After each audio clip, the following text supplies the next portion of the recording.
नमस्कार, आकाशवाणी देहरादून से प्रस्तुत हैं प्रादेशिक समाचार। पहले मुख्य समाचार। प्रदेश में आज से हरेला पर्व शुरू, 1,29,00,000 पौधे रोपने का लक्ष्य।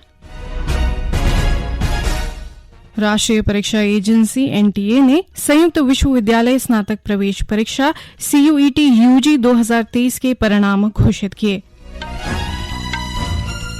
श्रावण मास की शिवरात्रि पर प्रदेश भर में शिवालयों में जलाभिषेक के लिए भक्तों की भीड़ उमड़ रही है। और मौसम विभाग ने अगले 2 दिन प्रदेश में कहीं कहीं भारी बारिश की संभावना जताई है। दोपहर समाचारों के साथ मैं व्याख्या चंदोला। अब समाचार विस्तार से। प्रदेश में आज से हरेला पर्व की शुरुआत हो गई है। मुख्यमंत्री पुष्कर सिंह धामी ने हरेला पर्व पर मुख्यमंत्री आवास परिसर में पौधारोपण किया। इस मौके पर उन्होंने कहा कि हरेला प्रकृति के संरक्षण और संवर्धन का पर्व है। हरेला पर्व के उपलक्ष्य में प्रदेश में सामाजिक संगठनों, संस्थाओं और विभागों के माध्यम से व्यापक स्तर से पौधारोपण किया जाएगा। मुख्यमंत्री ने कहा कि जल संरक्षण और जल धाराओं के पुनर्जीवन की दिशा में राज्य में अनेक प्रयास किए जा रहे हैं। मुख्यमंत्री ने बताया कि जल संरक्षण की मुहिम को बढ़ाने के लिए राज्य में 1200 से अधिक अमृत सरोवर बनाए गए हैं और इस दिशा में आगे भी लगातार काम जारी रहेंगे।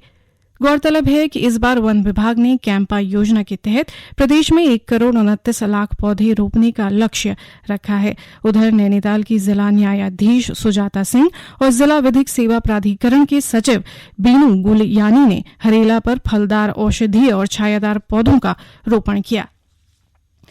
राष्ट्रीय परीक्षा एजेंसी NTA ने संयुक्त विश्वविद्यालय स्नातक प्रवेश परीक्षा CUET UG 2023 के परिणाम घोषित कर दिए हैं। विद्यार्थी अपना परिणाम आधिकारिक वेबसाइट cuet.samarth.ac.in पर देख सकते हैं। विश्वविद्यालय अनुदान आयोग के अध्यक्ष M जगदीश कुमार ने बताया कि अकाउंटेंसी, जीव विज्ञान, बिजनेस स्टडीज, अर्थशास्त्र, अंग्रेजी, इतिहास और राजनीति विज्ञान जैसे विषयों में 1000 से अधिक विद्यार्थियों ने 100% अंक प्राप्त किए हैं। एजेंसी परीक्षा में भाग लेने वाले 250 विश्वविद्यालयों को प्रवेश परीक्षा के अंकों की सूची उपलब्ध कराएगी। कृषि मंत्री गणेश जोशी ने देहरादून की सब्जी मंडी का निरीक्षण कर विभिन्न व्यवस्थाओं का जायजा लिया। उन्होंने अधिकारियों को मंडी में सफाई व्यवस्था पर विशेष ध्यान देने के निर्देश दिए।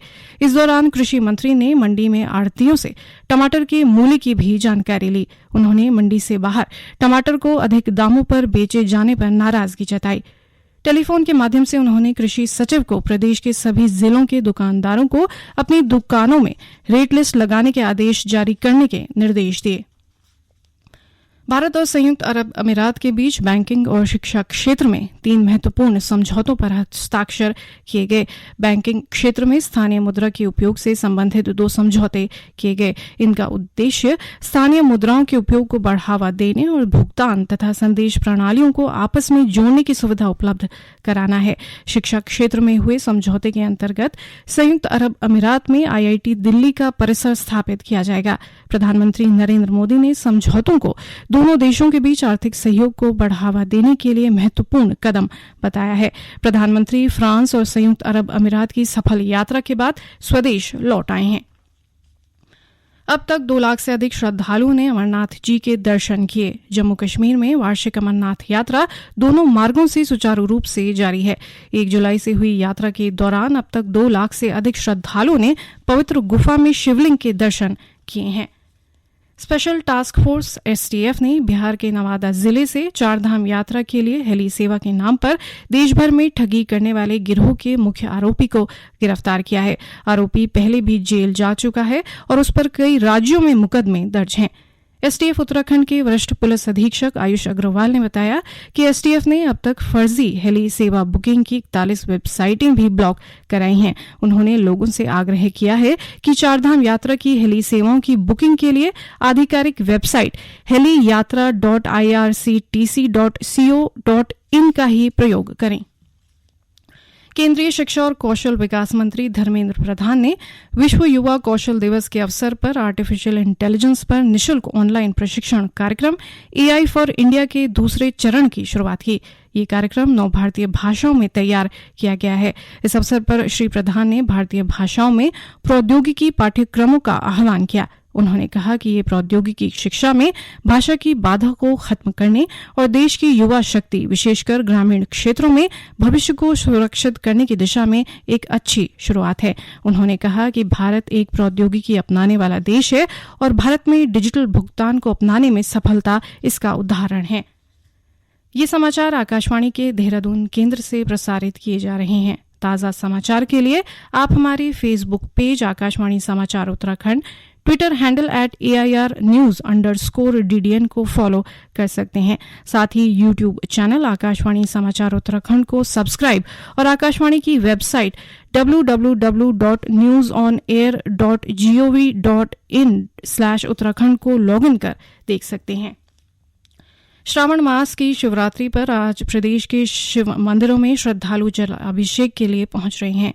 सुबह से ही राज्य के विभिन्न शिवालयों में जलाभिषेक के लिए श्रद्धालुओं की लंबी कतारें लगी हुई हैं। इस बीच पिछले 2 सप्ताह से चल रहा श्रावण मास का कांवड़ मेला संपन्न हो गया है। इस बार रिकॉर्ड 4 करोड़ 7 लाख कांवड़ियों ने हरिद्वार से गंगा जल भरकर अपने गंतव्यों के लिए प्रस्थान किया। 4 जुलाई से शुरू श्रावण मास का कांवड़ मेला 12 दिन तक चला।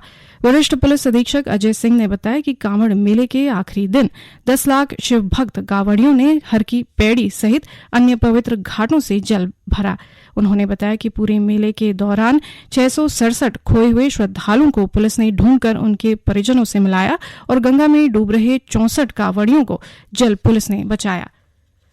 राज्य में अगले 2 दिनों में कहीं कहीं भारी बारिश हो सकती है। मौसम विज्ञान केंद्र देहरादून से प्राप्त जानकारी के अनुसार राज्य के अन्य हिस्सों में भी हल्की से मध्यम बारिश की संभावना है। इस बीच राज्य में आज मौसम का मिला जुला असर देखने को मिल रहा है। राज्य में कुछ हिस्सों में धूप खिली हुई है जबकि कुछ हिस्सों में हल्की बारिश हो रही है।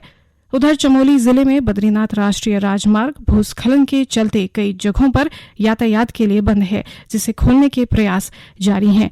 राज्य की 150 से ज्यादा सड़कें भी भूस्खलन के कारण आवाजाही के लिए बंद हैं।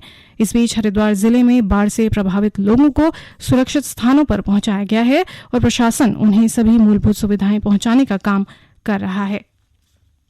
पिछले दिनों से हो रही बारिश में पहाड़ी क्षेत्रों से तराई में उतर रहा पानी अपने साथ आपदा लेकर आ रहा है। इसे देखते हुए नैनीताल की जिलाधिकारी वंदना ने रामनगर में पहाड़ी क्षेत्रों को जोड़ने वाले राष्ट्रीय राजमार्गों की स्थिति और ग्रामीण क्षेत्रों के हालात का जायजा लिया। नदियों में आया बरसाती पानी रामनगर के कोसी बैराज में पहुंचकर बाढ़ जैसे हालात बना रहा है। इससे निचले इलाकों के लिए खतरा बना हुआ है। जिलाधिकारी ने यहां निरीक्षण कर संबंधित विभागों को सतर्क रहने के निर्देश दिए। लगभग पिछले हफ्ते से रेड अलर्ट और ऑरेंज अलर्ट की समय समय पर जारी हो रहे हैं मौसम विभाग के द्वारा और बरसात भी रुक रुक कर पूरे जनपद के ही विभिन्न क्षेत्रों में हो रही है।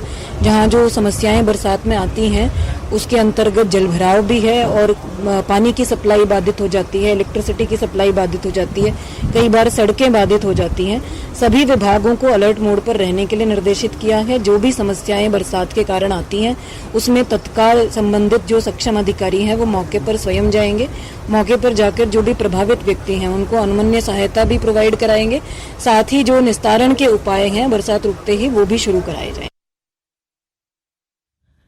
पर्यटन एवं रक्षा राज्य मंत्री अजय भट्ट ने नैनीताल जिले के ग्राम सूनी ओखल कांडा में सरल टंडन मातृ एवं ग्रामीण स्वास्थ्य केंद्र का उद्घाटन किया। इस दौरान उन्होंने जल जीवन मिशन से जुड़े कामों को समयबद्ध तरीके से पूरा करने के निर्देश दिए। इसके बाद राज्य मंत्री ने प्रधानमंत्री ग्रामीण सड़क योजना, जल निगम, स्वास्थ्य विभाग, लोक निर्माण विभाग सहित जिले के विभिन्न अधिकारियों के साथ बैठक की और उन्हें आवश्यक दिशा निर्देश भी दिए। अंत में मुख्य समाचार एक बार फिर। प्रदेश में आज से हरेला पर्व शुरू, 1 करोड़ 29 लाख पौधे रोपने का लक्ष्य। राष्ट्रीय परीक्षा एजेंसी एनटीए ने संयुक्त विश्वविद्यालय स्नातक प्रवेश परीक्षा CUET UG 2023 के परिणाम घोषित किए।